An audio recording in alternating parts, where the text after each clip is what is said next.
नमस्कार, आप देख रहे हैं आज तक। आपके साथ मैं हूं सईद अंसारी। स्वागत है आपका विशेष में।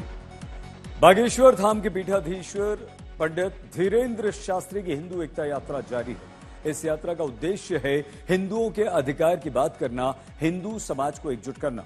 यात्रा के दूसरे दिन भी भक्तों का जबरदस्त जोश और उत्साह दिखाई दिया।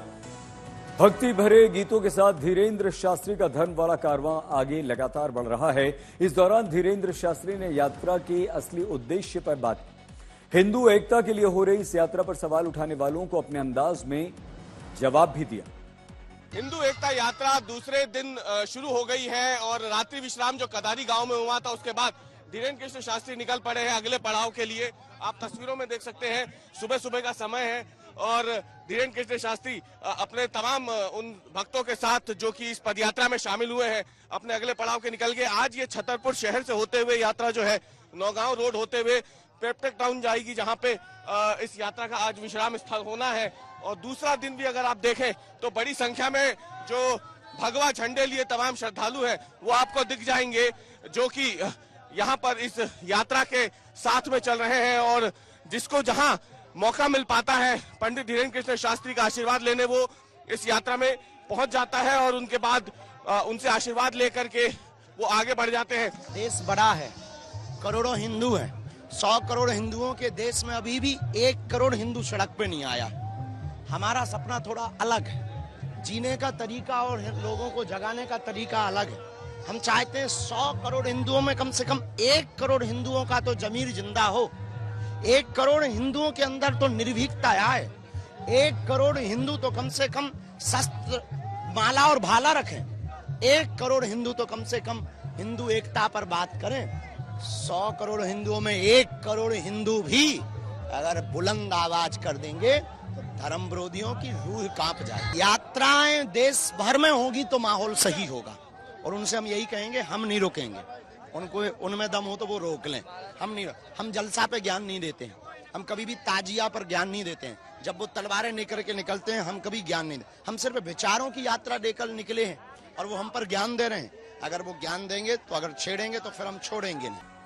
बाबा बागेश्वर की हिंदू एकता यात्रा जोर शोर से जारी है, लेकिन इस यात्रा के आगे बढ़ने के साथ ही राजनीति भी जमकर शुरू हो गई। सबसे अधिक विवाद गरमाया दिग्विजय सिंह के बेटे पूर्व मंत्री जयवर्धन सिंह के इस यात्रा में शामिल होने को लेकर, जिसके बाद कांग्रेस बीजेपी के निशाने पर आ गई। सदैव बागेश्वर धाम महाराज का आशीर्वाद रहा है मेरे ऊपर, और जो वो ये कार्य कर रहे हैं सनातन धर्म के लिए कर रहे हैं और हम सब उनके साथ खड़े हैं। इसमें जिन जिन को महाराज जी ने आमंत्रित किया है सब लोग इसमें शामिल रहेंगे। महाराज जी ने सदैव ये बात कही है कि ये यात्रा कोई दल की नहीं है, ये यात्रा सनातन धर्म की है और इसीलिए जो जो लोग महाराज जी को फॉलो करते हैं सब इसमें शामिल रहेंगे। हम उनको बहुत बहुत शुभकामनाएं भी देते हैं परम पूज्य महाराज जी को। सनातन धर्म के बहुत ही समर्पित भाव रखते हैं। उनके घर में राघव जी बैठे, चारों कोनों पर हमारे बड़े प्रिय जयवर्धन जी के घर के हम घर गए, उनके चारों कोनों पर भगवान आ जाओ हरे कृष्णा इधर आ जाओ। चारों कोनों पर ठाकुर जी बैठे, बालाजी बैठे।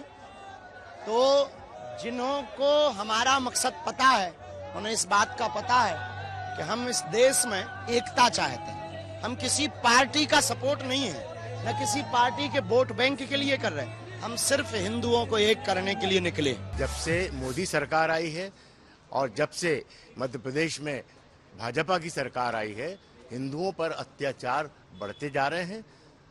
चाहे वो महिलाओं पर दुष्कर्म के मामले हो, चाहे बेरोजगारी का मामला हो, चाहे महंगाई का मामला हो, हर तरफ हिंदू जो धर्मावलंबी हैं उनके ऊपर अत्याचार हो रहे हैं, अनाचार हो रहे हैं।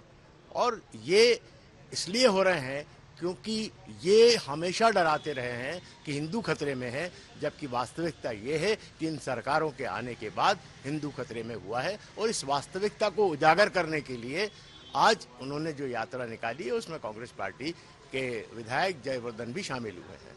देखिए, कांग्रेस पार्टी का दोहरा रवैया और झूठ सामने दिखाई दे रहा है। जयवर्धन सिंह बाबा धीरेन्द्र शास्त्री जी की यात्रा में शामिल होते हैं, कमलनाथ जी बार बार साष्टांग होते हैं, और दूसरी तरफ कांग्रेस की तुष्टीकरण वाले नेता यात्रा का विरोध करते हैं। ये कांग्रेस पार्टी केवल और केवल समाज में बंटवारे की राजनीति करती है। कांग्रेस पार्टी की कलई खुल गई है। एक और पंडित धीरेन्द्र शास्त्री की पदयात्रा के बीच राजनीति हो रही है और दूसरी ओर हिंदू राष्ट्र की मांग वाली राजनीति भी जोर पकड़ रही है। जीतन राम मांझी जैसे नेता ऐसे विचार को संविधान के विरुद्ध बता रहे हैं, जबकि कई नेता फिलहाल इस पर कुछ भी कहने से बच रहे हैं।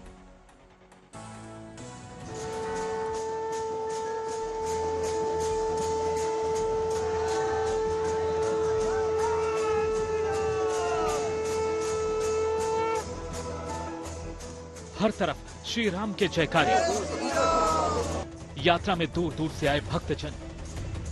यूं तो बागेश्वर धाम के पीठाधीश पंडित धीरेन्द्र शास्त्री की पहचान कथावाचक की है, लेकिन अपने बयानों के चलते वो खासे चर्चाओं में रहते हैं।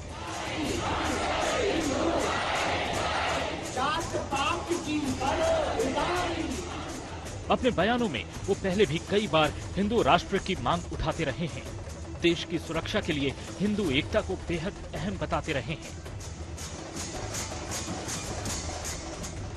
अब इस संकल्प को सिद्ध करने के लिए धीरेन्द्र शास्त्री हिंदू एकता यात्रा निकाल रहे हैं। हालांकि इस यात्रा के बीच उनकी मांग पर सवाल भी उठ रहे हैं।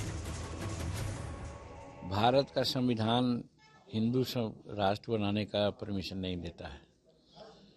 हिंदू राष्ट्र बनाने का अपना उनका विचार होगा, उसके लिए वो प्रयास कर रहे हैं।